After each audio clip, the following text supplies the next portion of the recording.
Spielberg presents The Goonies, a Richard Donner film. Time, chunk. Hey, Mike found the map. Whoa, do you guys realize what we could do? I don't want to go on any more of your crazy Goonie adventures. Meet Mikey, I gotta go to the bathroom. Brand, Andy, Shame. Come on, Brand. Slip her the tongue. That's disgusting. No, I can't even look. Mouth, I gotcha. Now get out from behind her. You're ruining the painting. You're ruining my joke. Stephanie, Data, Goonie Bango. Ow. Guys, isn't that neat? and Chunk. Locked.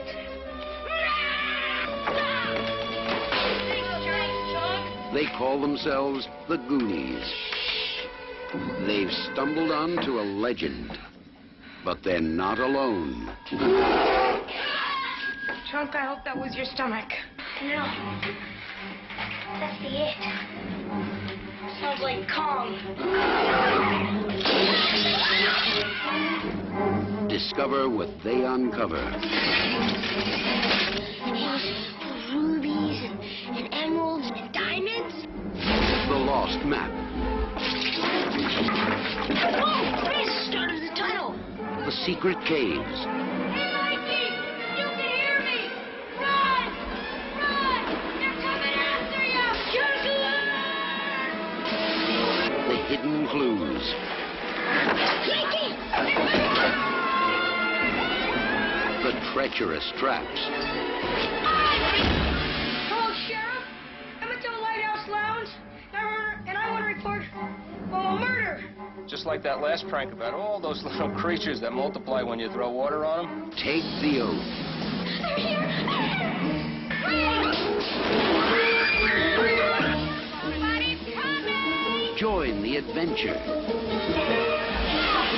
as Steven Spielberg presents The Goonies, a Richard Donner film. Welcome back to the VHS Club. It's Goonies night. We did it. We're here. Everything else is just gravy. Yep. Oh my gosh. So we took a week off last week, so thank you so much for waiting it out. But we gave everyone more than enough time to watch the Goonies, to rewatch the Goonies, to relive the Goonies. So no excuses tonight. Goonies never say die. Goonies never say die. We are here and having fun. And if you're brand new to this show, we're sorry that you're here. No, just kidding.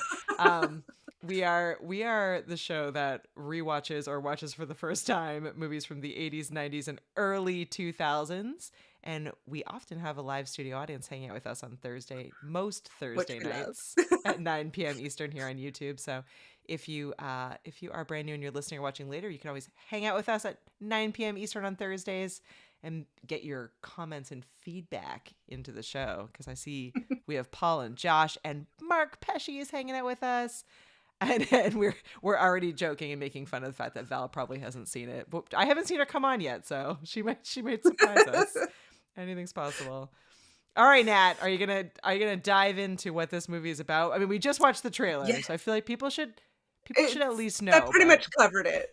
So Goonies, it's what we now call like the classic kids movie. Adventure movie. Yeah. Yeah. Yeah, so it's these kids, their hometown is being bulldozed for a shopping mall Yeah. or strip mall, and the kids are like really sad, and they want to try and find a way as a last ditch effort and the last adventure of the kids in this neighborhood, which they call themselves the Goonies. They are like, there's this legend of a missing pirate treasure, so we're gonna go and find the pirate treasure and save our town. Obviously.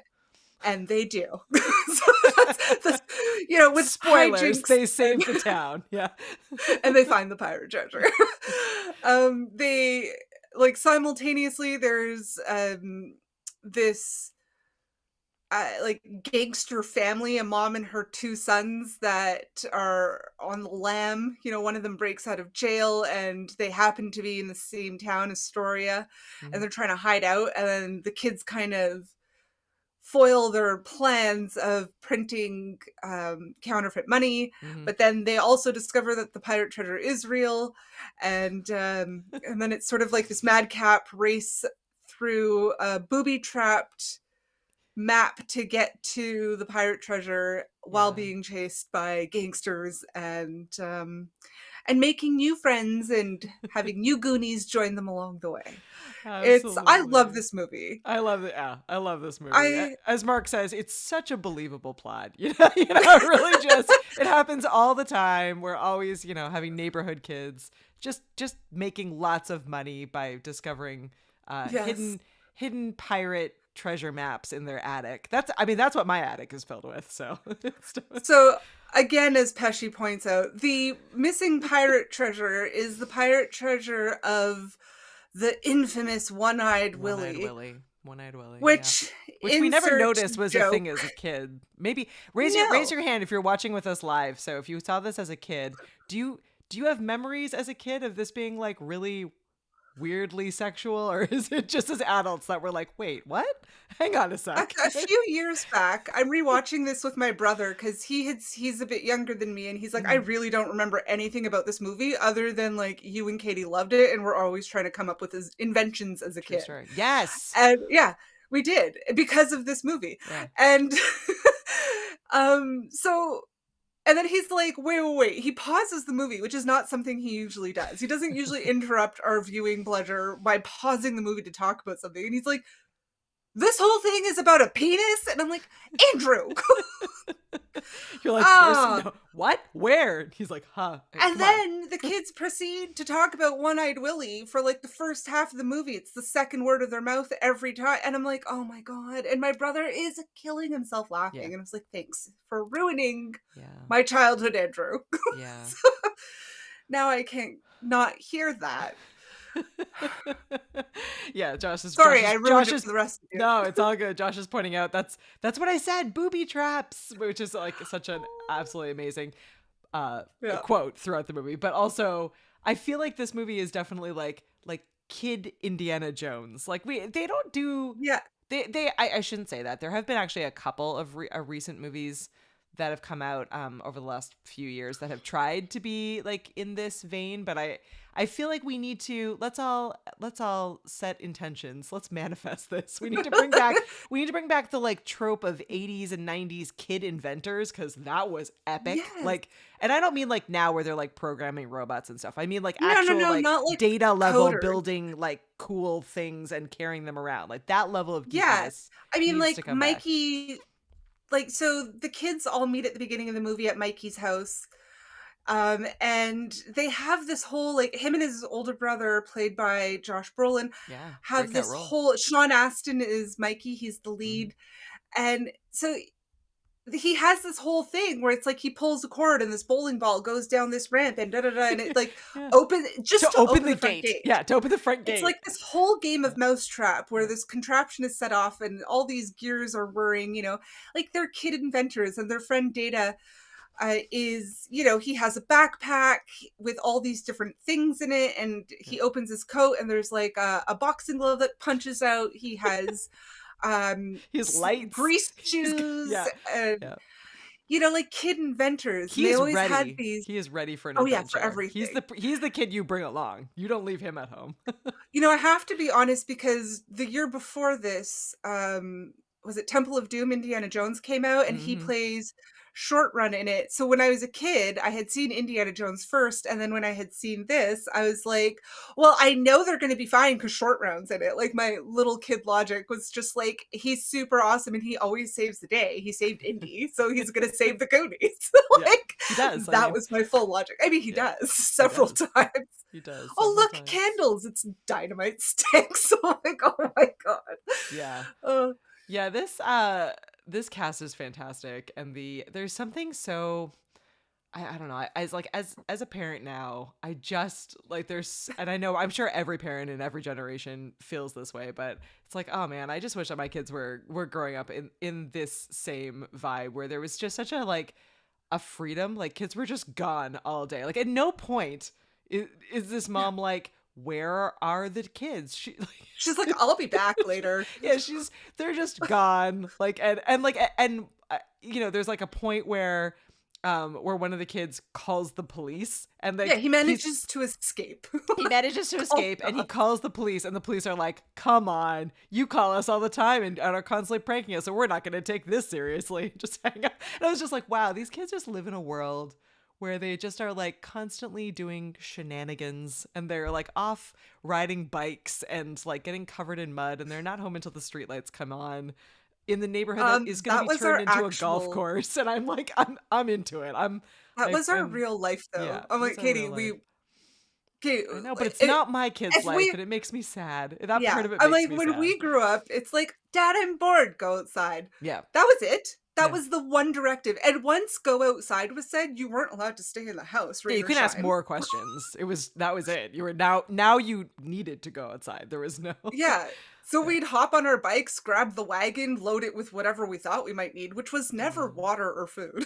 No. And then we were gone until the sun started setting. Yeah, exactly. Like, I mean, that was the 80s. Yeah. It was funny. So Katie was telling me before, Katie, you were telling me before we logged on, like, was it just me, or was the beginning of the movie a little traumatic? Like, well, the guy is hanging himself. There's a whole bunch of sexual innuendos. Yeah. Well, so because join me in your shock and horror, Nat and everyone watching. So maybe like 3 or 4 years ago. So my kids right now are 9 and 12. So imagine 3 or 4 years ago. I was like, you know, I have actually a book. This is how old or ridiculous I am. I have a book that's like 100 movies every kid should see before they're 12. And I'm like, I'm there for Let's do it. So, let's do it. So we're like working our way through, and Goonies is obviously in this book, right? And I'm like, oh my goodness, Goonies, we've got to do this. So I pull the DVD off the shelf, and I'm like, family night, Goonies. So I put it in, and within the first, as Nat said, within literally the first 10 minutes of this movie, the movie opens with a man hanging himself. He's just like hanging, and don't worry, a prison suicide. A prison suicide is the opening of this family movie, Steven Spielberg family movie. But thankfully he's alive. The criminal is alive. He was so that he can cause trauma for these kids later. So it opens with that, and I was like, oh, okay, that's fine. Like, we'll get through that. We'll gloss over that. Scarlett asks every possible question. I'm like, I'll ride this out. Then it goes into like kid hijinks, and you're like, oh, okay, we're back into what I remember of the Goonies. We're okay. And then it goes into the mother of Josh Brolin's character and Sean Astin's character. The mother, they're moving because all these houses are being turned into they're all being turned into a golf course. So she is like, she's mom vibes. She's like, okay, well, we've got to pack, we've got to clean the house, like we've got to do all of these things. These are the things we need to do. So she's hired like extra help to help her out, which I'm like, props, mom moves. But the woman she's hired doesn't speak a word of English. And so, you know, so there's one of the other kids is there, Mouth. And he, of course, he's like, I speak fluent Spanish, which he does. Like, props to this kid. So he proceeds to translate everything she's saying. But what he's actually telling this poor woman is that there's like drugs being stored everywhere, whatever. And this was a time where like heroin. Yeah, not just drugs, heroin. And so just like, yeah, not just like weed. Hard drugs. Hard drugs. So, and of course, my kids at that point are like avid readers. So Scarlett was like, closely reading everything out loud to the whole family. And I'm like, okay, well, this is awkward. This is getting more awkward. Yeah, all the subtitles are being And then there were, vocalized, and then there was like a statue downstairs, like, and this was like, that again, was very so funny prevalent. as a kid, though.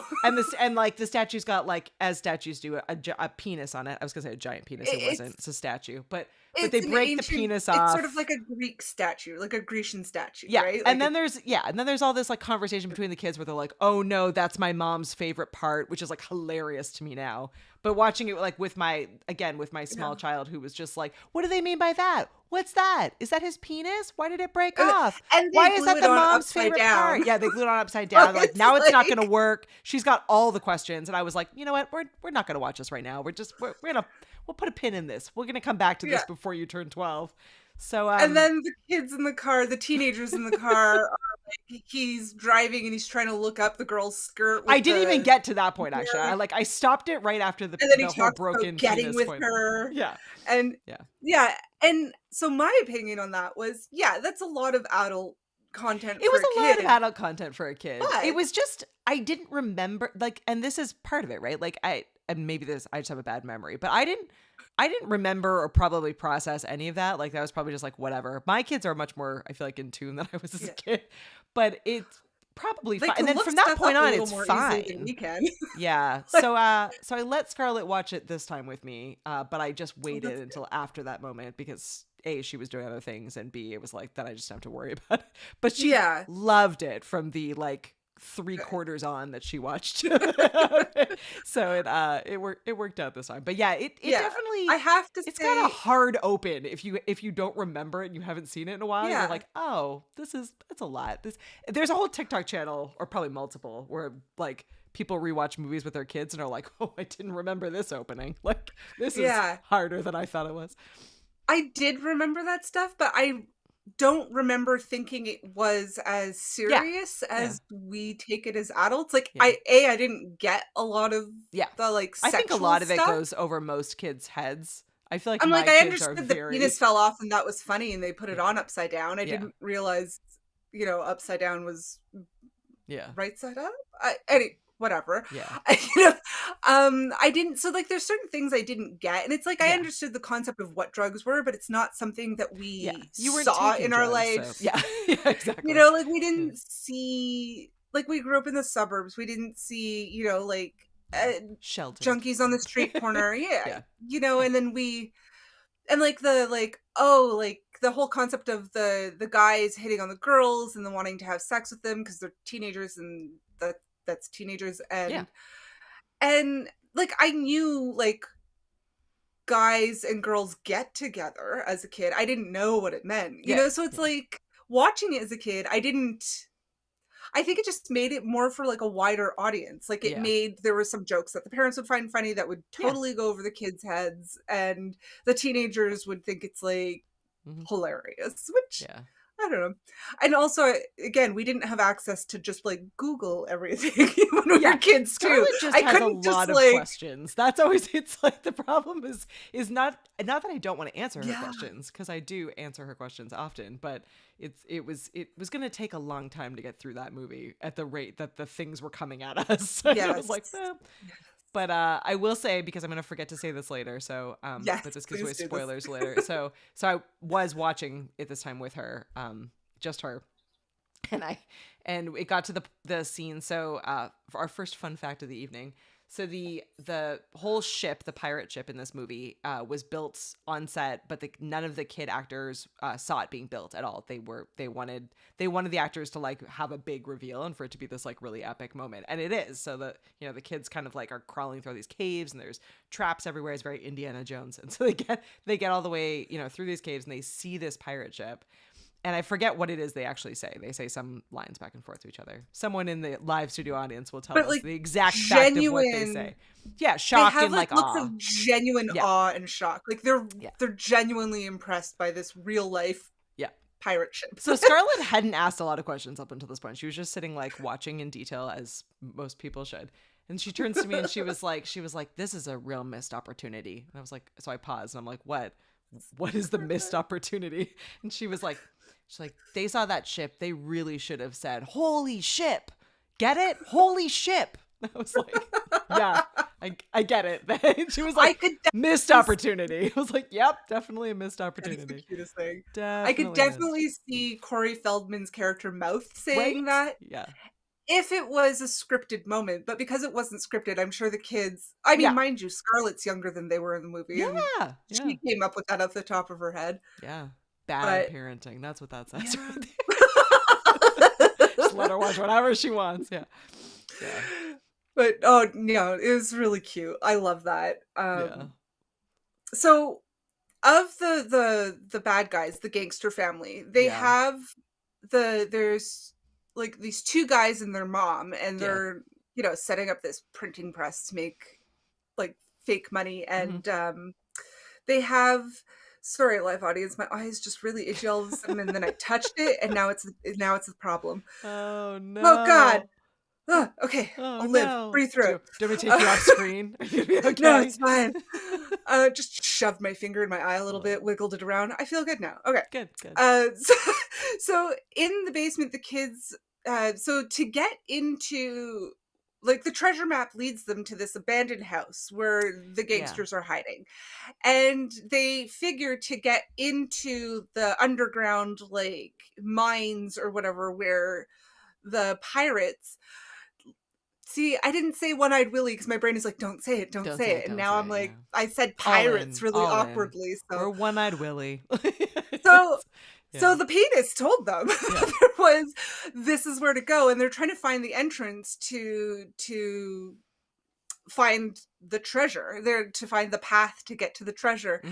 And they're in the basement, and they see this monster chained up in the basement. And it ends up it's the third brother of this gangster family that is deformed.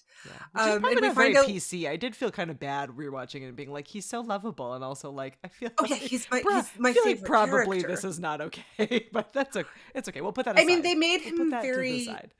They made him very cartoonishly disformed, and his horrible toad-looking ugly mother, we find out it's like he has like trauma because she dropped him a few times as a kid, which like is very unrealistic. You're not going to be so you're not going to be deformed as a result of that, because mind you, she's a terrible human being. But anyways, so he's this giant guy, size of a football player, like which incidentally he was a football player.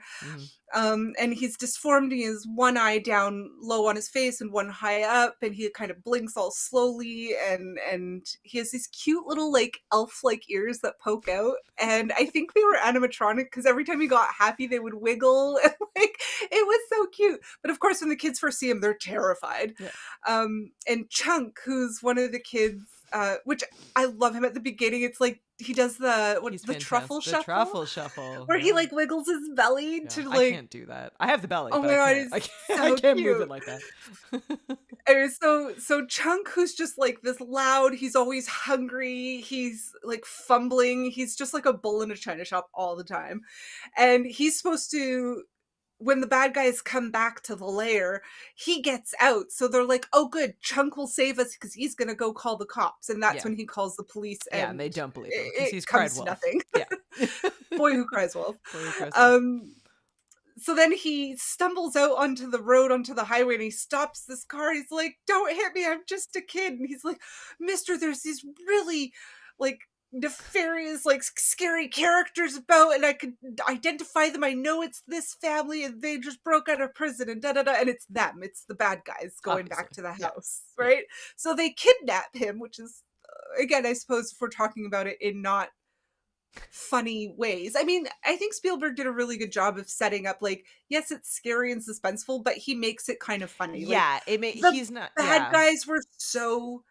They're like the old Dick Tracy cartoon version of bad guys, you know? And like the scary monster sloth has like cute wiggly ears, and he's always like, I love you. And you know, like, he's so cute. He also becomes kind of like, you have these like, the larger group of characters splits up into these like three kind of distinct groups, right? So you have the Goonies, who are the furthest ahead, and they're like, they're both on the trail of the they're treasure. on the trail of the treasure, and they're actually like not really thinking about the bad guys for at least the first half of their kind of like going through this. And then you have Chunk and Sloth, and they're which is the monster, quote unquote, but and they like Chunk frees Sloth character. And then they kind of end up in that tunnel as well. They become buddies. But they're kind of just like lovable, and he's trying to find his friends, and like and then you have like the bad guys.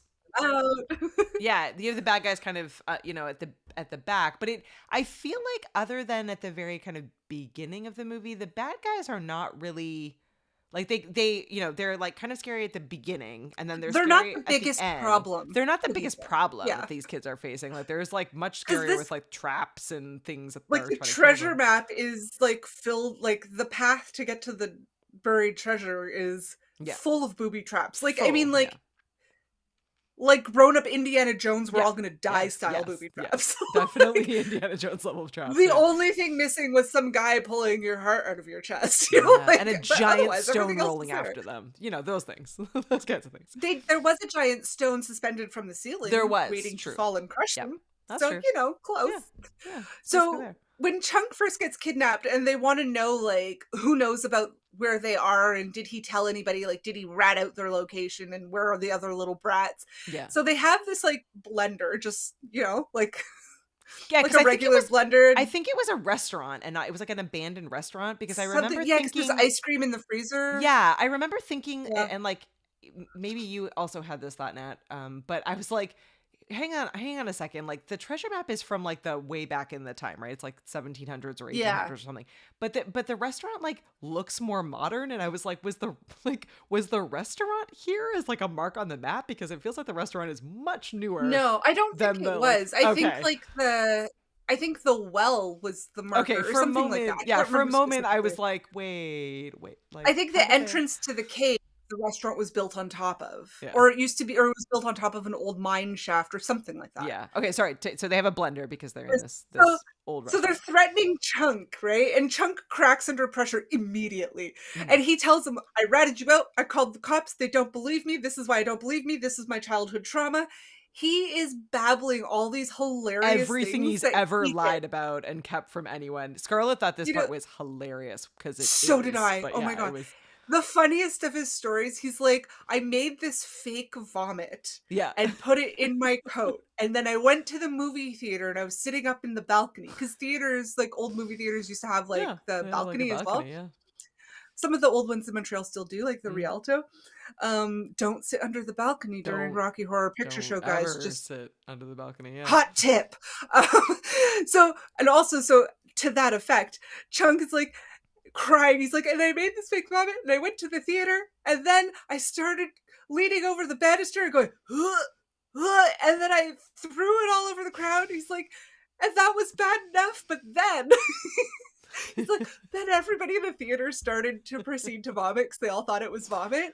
And he's like, this is the worst thing I ever done and I wish I had never done it. I was like dying. I'm like, Chunk, you are a hero. Like, best kid prank ever. I'm like, if I had done that, my dad would have never been so proud. like, if I had got arrested, he would have been like, amazing. Anyways, this kid, so funny. And then, of course, he makes friends with Sloth as he gets chained up in Sloth's little dungeon. And they're watching a pirate movie. And you see, like, the pirate that comes to save the day, like, swoops down on a rope and he's wearing a pirate hat. And he makes friends with Sloth by sharing his Babe Ruth chocolate bar with him. And God bless Chunk. Like, instead of being terrified by this, like, just, like, visually looking monster in front of him, he's like, oh, you like chocolate? I love chocolate too. I'm always hungry. And, like, immediately is like, sees the good in him and makes friends with him. I'm like, what a mensch, like, he's such a cute kid. And then it leads, like, skip forward to my favorite part. So the kids find the ship. They find the treasure. Mikey has this beautiful little moment where he finds the skeleton of One-Eyed Willie, and he's like, you were the first Goonie, and it was like, Goonies never say die, and your treasure's gonna save us all, and beautiful, heartwarming moment. Then the gangsters come in, and they kidnap all the children, and they're gonna steal all the treasure. And then you hear at what seems to be the most dire moment, they're all walking the plank literally into a beautiful lagoon, mind you.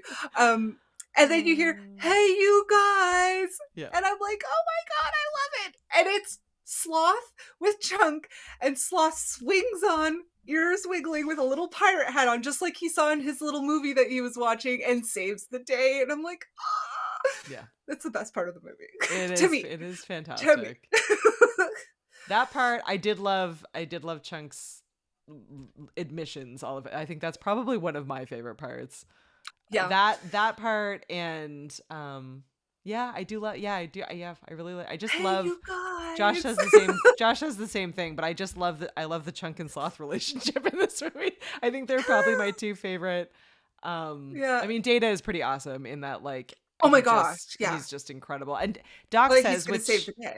which I think is actually really that this is an important thing. Like, you know, these kids also like weren't from the like, you know, most wealthy, biggest, like they were, you know, their neighborhood was being literally taken out. So they probably had to make a lot of toys because they didn't have a lot of toys.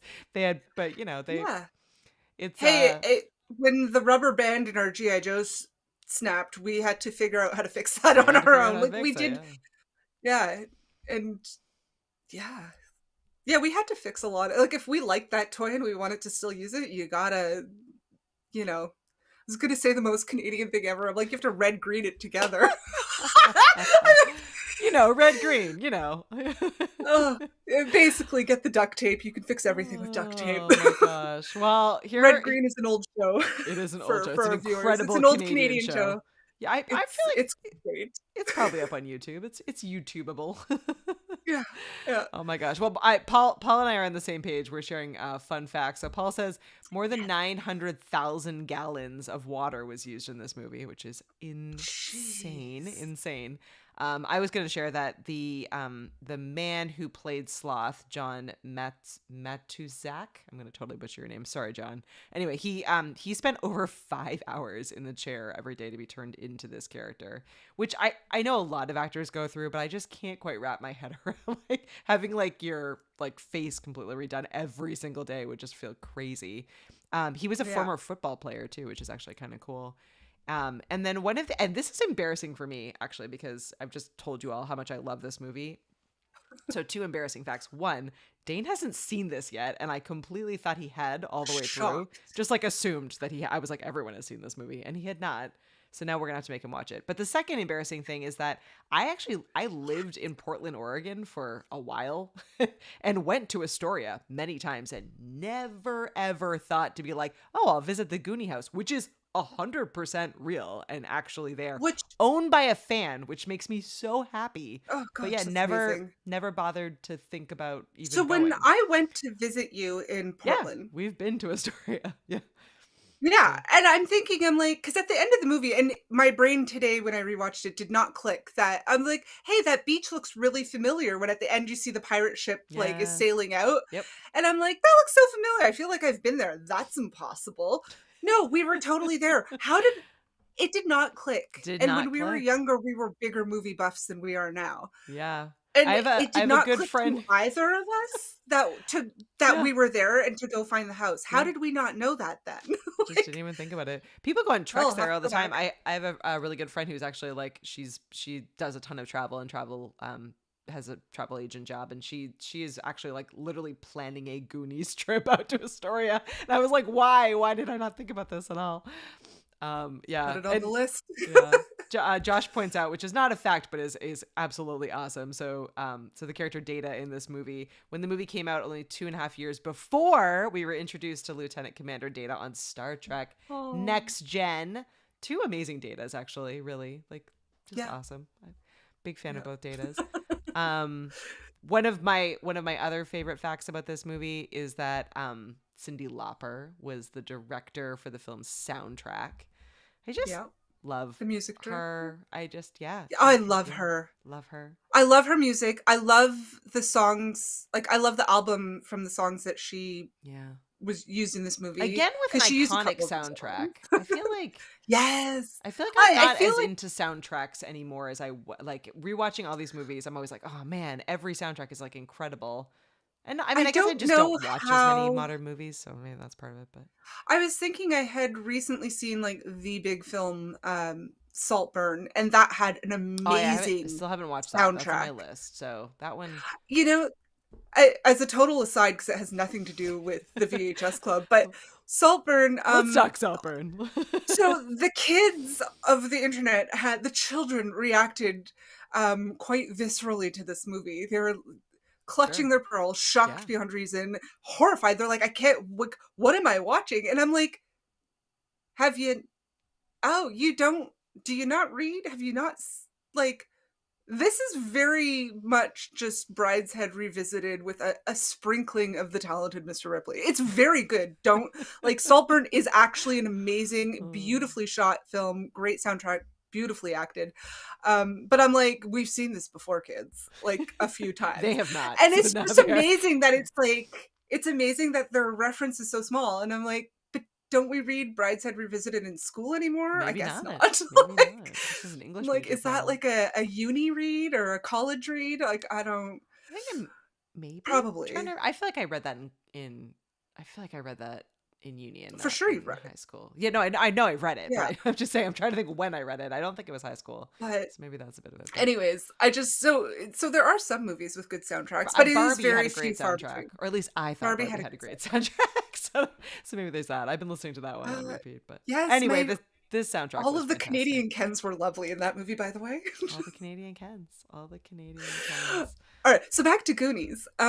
So other parts I love. I love how through this adventure, these two girls who like, Oh yeah, we you haven't can talked see about the that girls. Brand Girl and Goonies. oh my gosh, you know what's terrible? I don't know the girls' names. I I feel don't- like they were more of a plot device in this than actually Yeah, I said that mattered. right before we jumped on. I like it's yeah, they're cute. They escape from their from the garbage jackass guys that they're hanging out Yeah, with. And they end up with they were the, like the girls from the Goonstown side of the tracks and Yeah. not hanging out like dating Hanging the out with the jock rich with guys, his yeah. Letterman sweater, you know, and his convertible car. Oh, well, I do also we should actually talk about the Andy. fact that Andy and Steph. so you have the Goonies, which are the kids. They're like the tweens. And Yeah. And then you have Josh Brolin's character, who is the older brother of Bran. yeah. Which, can we talk for a second, shamelessly, how hot Josh Brolin was Yeah, he was as a teen? really great in this. And I mean, he's also beautiful. He's also a wonderful older brother. Like he's like just He's the such right a good he's yeah. just the right mix of like, you know, I'm an older teenager. Yeah. Like, I'm like 17. Like, but I he's still can't like ha- clearly be done really with you, cares. But also, I love you guys. And it's so wonderful, like, you know, so the Goonies all take off to get this treasure for their families, right? They're gone. They're not Yeah. they're not allowed to be out in this case. So I know I just said that like the mom doesn't care where they are, but she does actually at some point like send the older brother after them. And there's like this Yeah. adorable scene where he like his bike tires have been slashed, and so he's like, you know, he's angry and he like borrows Takes the the bike from tricycle. he takes the bicycle from the next door neighbor's like younger sister's too small for him girl's bike. And Yeah. is like riding past where these two girls are, and one of them who he really likes. So it's like there's Has a crush on Andy. has a Yeah. crush on, yeah. So yeah, I guess that the storyline between you know the kind of older kids versus the younger kids is quite cute as well. Like it's nice that they're like kind of Yeah. all together, and he definitely quickly kind of, and the girls do as well, but quickly become part of the Goonies and are part of And this that's group. the thing, like, so Mike is the main character, the younger brother, Sean Astin, Mhm. and as they're going through this, like, there's one point where the douchebag Lettermans are at the wishing well, and the kids are underneath the wishing well, Yeah. so they can talk up to each other, Yeah, and they can get out. they can get out. But then yeah. Mikey gives this beautifully impassioned speech. Like, He's in so it. eloquent for He like, wants to Yeah. live this journey. and he's like, Yeah. you know, Goonies never say die, and da da da, and we're Goonies. And so he, like, suddenly the Goonies aren't just this little like ragtag group of kids. Now it's Yeah. the teenagers too. Like, Yeah, it's they're on a the mission. older, Yeah. you know, and then Andy knows how to play. There's this one thing where they have to play the organ correctly. They have to play the song correctly on the treasure map Mhm. to get into where the pirate ship is in the treasure. And if they don't play it right, they're gonna die. So fall to their death. So it's good she's there. And she keeps messing it up because she's like, I haven't played since I was 4, something like that, which is hilarious. And Mikey again does this thing where he's like, it's okay, Goonies make mistakes, but, you know, Goonies never say die, you know, like, and he just encourages her. And this whole concept of Goonies grows into, like, you see, it's a family. It's more than just these, like, oddball kids that are hanging out together. And by the end of it, like, even you see Brent and Mike's dad, you know, says like, we're gonna save, I think he called it Goonstown or something like that. So it's like something, I guess it's the neighborhood that they live in. There's a really strong sense of like, community and family and like deep friendships. And it's nice to see, because I feel like it is a little bit harder to come by these days. And I think there's less of a community focus than there should be. So I don't know. It's kind of on the serious side. It is nice to see kind of these kids all working together, and like how nice this is also one of the, not the few movies, but what's kind of nice about this one is that they're supposed to be kind of from this, like, they're not an upper class family. They're from this kind of like working class neighborhood, right? But the parents are both like, they're together, they're hardworking. Like the dad is there at the end, like it's the dad's like treasure map that they find, and he's got this like love for these kind of old historical facts, and it was nice to see that it wasn't the kind of, not that it doesn't exist in real life, but it wasn't the stereotyped like deadbeat dad who wasn't there, or like abusive father or divorced parents, or like it was absent parents. It seemed like it was like this was a nice hardworking like community where they all like were taking care of each other and helping their own, and there for each other, and they had raised these really awesome kids, like this group of like. And that was part of his speech where he's like, our parents are doing the best they can, and it's their time right now up there, like meaning like up on the actual street, like up there, and it's our time now down here. Like, it was so cute. Like it was cute that even the kids recognized like this. Yeah, the kids knew how hard their parents were, like, that it wasn't just like tomorrow they're all going off, they're being shipped off to a new school because their school's closing, it's going to be bulldozed, they're all losing their home, they all have to be vacated, like they're all being evicted basically of their owned houses, but the kids recognized that it was actually it was massive recession during the 80s at that time too, right? In 85, 86. So.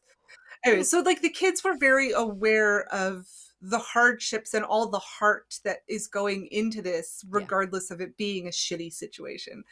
Anyways, and at the end you see like when all the parents are meeting up with the kids, and the parents are like, thank God, like the parents were genuinely actually worried. And I loved when Data sees his parents, and his dad's also an inventor, and it's like you see like, oh, he's learning this from his parents, and his dad says the cutest thing. He's like, because his little invention doesn't work. He has like a pop out where Data had the pop out like boxing glove. His dad had a pop out camera and it didn't work. And he's like, oh, it's okay. Like the greatest invention I ever made was you. And I'm like, it's really like, it is really total Steven Spielberg heartwarming, where it's this, it's, it makes it, I think, really, it really carries through absolutely all the way. Can we just pop up that most recent comment? Katie's being fully called out here. Thanks, Dan. I love it, Dan. Goonies never say die, and Katie never says no. Yeah, absolutely. I'm getting better at saying no. Is that where this comes from? I keep urging her. I'm like, cancel it. Say no. I'm like, I'm the no on her shoulder. You have to have a good no on your shoulder. That's for sure. No. As far as Katie's my yes. She's like, come on. I'm like, and she's like, yes. So, all right. Oh, you're the no to my yes, or the yes to my no. Absolutely. Whichever. Whatever. Oh my gosh, you can tell I've been staying up too late. Goonies never say die. Well, we're coming to the end of our hour together. So if you're hanging out with us in the live studio audience, let us know what amount of so we rate in potatoes, but Paul and others always come up with really clever things. So I don't, pirate maps, gold coins. How many things would you rate this one? I mean, this is such an iconic movie. I mean, unsurprisingly, this movie did incredibly well at the box office. It continues to do really well. It really is. I mean, it's one that's included in kind of every and list I feel like of it top really movies. spawned, I feel like it really spawned that whole like kids can come up with things and invent things, and Yeah. kids can do things that matter Yeah. in the grown-up world. You know, Yeah. like kids can have an impact. And that's so empowering to give kids. I mean, it definitely, not that Katie and I ever came up with any brilliant inventions, but we No, definitely we were not came up inventors. with plenty of inventions. Oh, Like, skulls. All right, Paul. So Paul, Nice. Paul's Skull and giving it crossbones. 4 skull and crossbones. Yeah, there you go. So Dan only gives it 3.5 tater muffins. Yeah, Dan was saying earlier. Let me That's fair. scroll back and find some comments because I think we missed a couple of them. We should review back here. So I'm curious, Dan. So Dan said that this movie doesn't have the nostalgia for him because it terrified him as a kid. So yeah, what about it was? Oh, that's valid. Yeah, that's valid. What about it was scary to you? Because I do think that, at least for me, I could see that it was scary. I'm not judging by I any mean, we could means, but say like both of our brothers had these 2 terror things. Like Katie's brother could not watch E.T. yeah, I bet he my still brother would never probably watch still just E.T. not a fan of E.T. Yeah. My brother used to, during Star Trek Next Generation, hide behind the couch and like hide behind it and then poke his little eyes out and be like, Nanny, is it safe yet? And I'd have to tell Oh. him when the scary bit was over. Yeah. So Yeah. George Yeah, has got 4 that's pirate fair. flags. You guys are the best. You guys are the best. Hey, you guys. Hey, I you can't. guys. It's little ear wiggles. Yeah. I don't Or know the why. booty Why am traps. I The booty stalking traps this? always make me. The booty traps. The booty traps. The booty That's what I traps. said. That's what I said. That's what I said. I love Yeah. him. So as Paul points out, that this film was selected into the National Film Registry in 2017 for being culturally, historically, and aesthetically significant. Yeah. I mean, I just can't. I can't really. Honestly, like, this is one of those like childhood movies where I just can't. It was my introduction to the one-eyed monster. Oh God. My brother ruined this. Like, well, I mean, he I didn't. refuse to put that one on apparently- screen. I'm not putting that comment on. That was a comment. I read the comment. I'm not actually just saying that. My poor brother. I'm like, Andrew, this whole episode. No, I love my brother dearly. We are besties. Like, he's one of Oh our, my you know. gosh. So Katie and I, the potato thing came when we were kids. We used to call our brothers Spud. Like, Spud, hey yeah. Spud, what's up, Spud? Yeah, And still it do. just spiraled from there. Like, Yeah, Spud, and then So- we had an interaction with one of Nat's friends, Adam, where we joked that my we were God. asking what kind of, as you do, asking weird random questions around the dinner table, but we were asking what kind of potato would you be, and I feel like I can't remember what either of our answers were, because Adam brilliantly was like, I would be the potato of death. And so every time we think of potatoes now, I think of Spud and I think of the potato of death. And now I think of Yes. Christian Yeah, tater. potato of death. So yeah, if you're Christian wondering tater. where And our tater tots. and our tater tots and our wonderful tater tots. Well, one of them, Josh says he's giving it 5 hey you guys, which it's how we really should have been rating this, It really I can't get it. I'm like, am I autistic? I can't, like, it's going to be an earworm in my head now. Like, hey, you guys, I'm going to be thinking it's a that good one. for the next, like, at least week. Well, My poor brain, I'm exhausted. here it is from us. So we went with 5. 1, 2, 3, 4, 5. Yeah, just double checking here. 5 Christian taters, because I love it. I actually can't think of anything other than kind of the shock of rewatching it with my kids at probably an age that was too young. And Scarlett being like, what does heroin mean? Yeah. If it was just me and Kieran watching it, it probably would have been fine. He would have just sat there What and does watched get it. with mean? But yeah, Scarlett is going to Why is ask he all the looking up her questions. skirt? Mhm. Scarlett. She was I like, love that "Why kid. are they being mean to that boy? Why is he chained in a dungeon?" I was like, "The excellent question. Why is he being chained in the dungeon?" I have a lot of follow-up questions about that. Yeah. She's definitely the inquisitive one. There you go. Josh says that he is autistic and has had you guys in his head all week. So you're in good company. There we go. Yeah, Yeah. I'm not crazy. Like, Yeah, no, well, none it's of us not are. crazy. Or I'm like, all of that's us are? that's normal to me. That is my normal. Yes, that's all of our Thank you, normals. Josh. That's all of our normals. Well, Hey, because I feel like I've just been love staying up Paul. way too late lately. I know we had chosen our next movie, but I can't remember what it is. we? So Did it's like we? a brand new time. We skipped a week and now I don't remember what the following movie was. I have a lot of votes and I'm sure the tots have a lot of votes too. I don't know now. What are you thinking? Death Becomes Her? Oh, Death Becomes Her. Yeah. I feel like you were talking about that I one. want to wear my murderess robe. Oh, Oh, that's on- important. What Yeah. what year is Death Becomes Her? Quick question. I'm sure it's the 90s. Yeah. Goldie Hawn. And Feels like it's the 90s. 92. who's the, 92. where did that even come from? I want to wear my murderess robe. Sure. I mean, why If, not? Why if wouldn't you don't wanna know what a murderess robe is, You're about to audience, find out. just Google it. Like, just if you put it into Google or into Amazon, it'll come up. Yeah. You'll know it, and then you'll be like, "Yeah, that makes sense." Yeah, checks Yeah. out. All right, checks I'm out. in. Let's do that. That sounds great. All right, put that on All the right. calendar. I don't see anyone else beating you to it, although they're on delay, so probably in a couple seconds there'll be 900 different Yeah, movie we can take other suggestions, so suggestions. We'll take other suggestions. I mean, yeah. No, I think that's a Strong good. feelings. Leave us a voice message. Yeah, leave us a voicemail. You know what? So we have this awesome website, and I've been doing nothing but telling everyone how easy podpage.com is to set up. Not a sponsor, but they made it so But if you freaking want easy to. to set up the website and so much fun because there's all these features that you can just literally turn on. You're like, yeah, yes, voicemail. I would like that. Yes, people can leave reviews on the website. I would like that too. So you should swing on over to the website, the VHSclubpod.com. Leave us a voicemail. While you're there, 5-star rating because you all just said how much you love this. So yeah, just swing on over and let us know what we're missing on the site because it's probably built into the tool. So I should be able to do it. Oh yeah, that was Dan is reminding me. Mallrats was on the list. A little Kevin Smith run. We could do that. We can run with Kevin Smith. Yeah. Do you want to do Mallrats Yeah. and then Death Becomes Her, or Death Becomes Her and then Mallrats? Let's just do Kevin Smith. We can circle back to Death Becomes Her. All right. I think I prefer Mallrats slightly more than Chasing Amy. So I'm gonna if I have to pick between which to start the with. escalator. We did say that. What?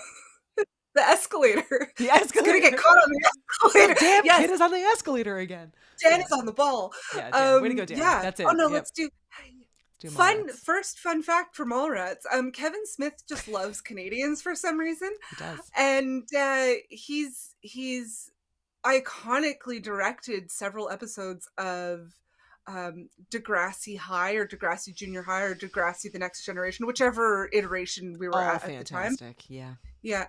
Mhm. It is apparently, it got bought out by, the rights to it got bought out by an American company and it got, I guess, I don't know if Netflix actually did it or just posted it and said they did it, but they did their version of Degrassi and it was not watchable. Yeah, no, you gotta go back to the original. Yeah. Yeah. But yeah, I'm excited. I missed this fact earlier. So Mark, if you're still watching, I'm sorry. I wasn't ignoring you, I promise. But Mark said that Sean Astin had a guest role in the Conners on ABC, not a sponsor. I haven't yet watched the Conners. I'm like a good 15 years behind everyone else in television. Like all the shows that everyone's like, you haven't seen insert name of show here. I haven't. I'm living entirely in the past. So I'm rewatching Murder, She Wrote. So which did you know there was watching Murder, She Wrote. Did you know that there's a crossover like saga of Murder, She Wrote and Magnum PI? I did not remember that. I was so surprised. I'm like, ooh, Magnum, he's flirting with Angela Lansbury. Good for you. Who wouldn't be flirting with Angela Lansbury? All right. Well, who wouldn't be flirting with 80s Tom Selleck? Yeah. Please. Early facts for Mallrats coming in here, so we clearly have done the right choice here. So Dan says Mallrats was not shot in New Jersey. Second fun fact, which is crazy because New Jersey is like the mall place, like of all the places to have malls. That's it. And we can all watch it on Stars if you're in the US anyway. So thank you, Paul. And Josh says Degrassi: The Next Generation was what Kevin Smith directed and guest starred in. He also directed episodes of The Flash and Supergirl, which are filmed in additional fun fact back at you, Josh. Let's fun fact battle. He so Vancouver, British Columbia, not Washington, is like a movie haven. Like literally every TV show and movie is filmed there, or it feels like a lot of movies are filmed there. A lot, yeah. It's kind of one of those Canadian things where it's like we know if it was filmed in Vancouver or Toronto, Montreal area because we recognize like the background actors and things. We're like, nope, that was filmed. Yeah. That was filmed here. Yeah. It's Vancouver and Toronto and Montreal are very much it's like you're New York, you're Europe, you're well, whatever. We're ready. It's cheaper to film here, guys.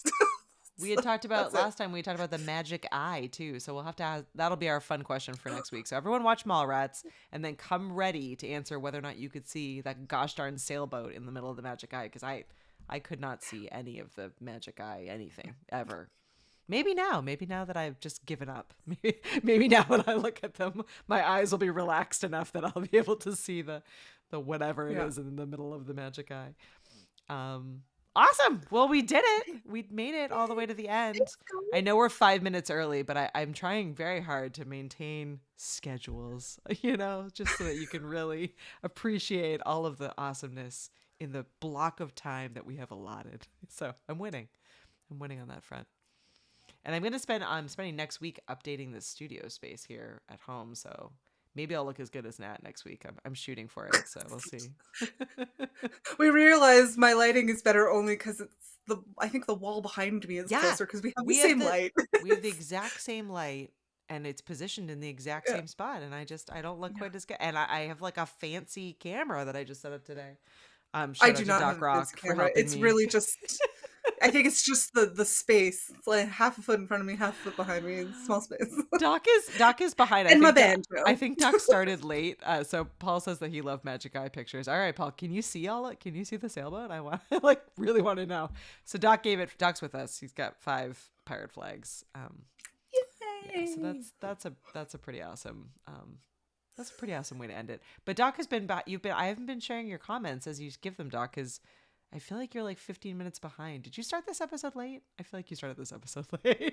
We're just catching up. All Doc's fault, clearly. Yeah, it's totally Doc. It wasn't our fault. We were on time. We were here committed. We were here committed to the episode.